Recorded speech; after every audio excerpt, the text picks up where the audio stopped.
Ay, sir. Sir, Tulit kaway, sir. Ulit man.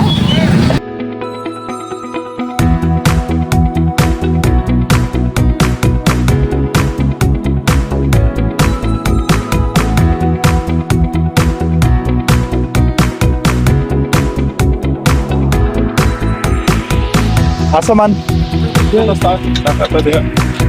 Tabangan dito guys, no, kaya nga panimalay guys, so ganito mga ay lang balay na si babaw. So kung okay din niyo guys, kaya totong panahon kung sa gid lang kahimtang silang balay kay luoy kay guys. So ilang balay wa pay bungbong, so far wa pa matay kwarta nga atong buhaton guys, mahatag lang sa kinagmay. So kinagmay pa lang gyud nga hinabang atong ikatabang sa ila guys. So para di ta matugay payog na rito sa taas guys para makita nato ang katong panimalay natong tabangan.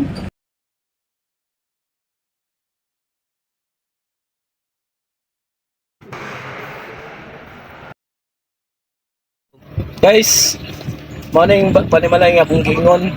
Duoy kayo. So, kay wala man ta nakahatag itong Pasko kay primero pa man ni nato. Morning mahatag ta ginagmay lang gyud guys para lang gid sa ila kay tungod sa dagan sa anak tapos isa pa kanang sila sa medyo bukid pero okay man ta nga dapat pero okay lang gid guys. Pero okay kaniya guys kaya ato ni hatag sa ila nga o pa nang pagkamalipay ng pagkamangatagon.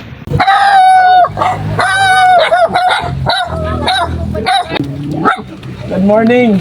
Good morning, good afternoon day. Sa among kanang kwan, among pag-vlog lagi.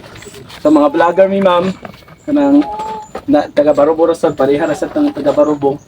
So pasensyahan gyud ninyo ma'am nga mauragit pa ni among ma-afford karon nga panahon kay saon man gyud kay walang magit pud mi. So kanira man yung mahatag sa inyo ha. So I hope nga ma-enjoy ninyo ang panalangin gapon sa Ginoo sa ginagmay lang pod.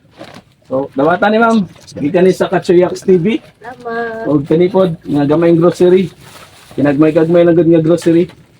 So, sa may imong gibati ron ma'am, nalipay ba ka nga nakadawat kag regalo? Gikan ni Santa Cruz. Gikan sa Sulbad kanang na. kuan Katsuyax TV. So, pasensyahan niyo ninyo kay ginagmay ra gid kay na, pero at least kinasing-kasing pang puna namong ginahatag sa inyo. So, sige lang sa sunod nga higayon basig napadadag ng panalangin, mabalik lang gihapon mi diri para pag-extend og tabang sa inyo kayo. Yung balayo, grabe na naghirig ni. Nahirig ka sa linog. Kato ning linog no. So kayo din wala pag isalog. Nga pila ka yung mga anak? 5 kabok yung anak, 2 ka babae, 3 ka lalaki no. Kaniyang bana guys, kuan nagtrabaho lang, naglibor sa sakyan ng Kambihay Davao. Actually sila nakailan na ako sila pero manay mahatag lang tag kanang pinaskuhan ta sila pero late naman pero ingon palagi nga araw-araw Pasko man. So ang Pasko wala siya gipili nga panahon. So basta kay tanang adlaw Pasko gina siya guys. So mo nang ginatong nahatag sa ila guys. So I hope nga inyong suportahan ang among vlog guys Katsuyax TV. Kay ang atong trabaho ani guys is sa kunsa lang gatong mabuhat ng mga vlog. Kung natay mga matabangan nga tao, motabang ta. Kung para pod sa mga enjoy na po na atong mga kuan nga mahimo ana. So guys, God bless you so much for God bless everyone and happy day.